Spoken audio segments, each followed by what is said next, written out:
விருச்சிக ராசி அன்பர்களே, உங்கள் ராசிநாதன் செவ்வாய் பகவான் மாத ஆரம்பத்தில் உங்கள் ராசிக்கு 8ஆம் வீடான மிதுன ராசியில் சஞ்சரிக்கிறார். எனவே எதையும் அதிரடியாக செய்யாமல் சற்று நிதானமாக செயல்பட வேண்டிய காலகட்டமாகும்.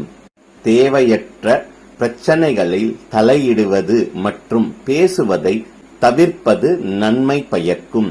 மறைமுக எதிர்ப்புகள் அதிகரிக்க வாய்ப்புகள் உள்ளது. கடன் வாங்குவதை முற்றிலும் தவிர்ப்பது இந்த காலகட்டத்தில் உங்களுக்கு நன்று. மேலும் உடல் நலனில் கவனம் தேவைப்படும். தினம்தோறும் சிறிதேனும் உடல் பயிற்சி அவசியம். உங்கள் 4ஆம் பாவமான கும்பராசியில் சனி பகவான் ஆட்சி பலம் பெற்று வக்ர நிலையில் சஞ்சரிக்கிறார். எனவே தாயாரின் உடல்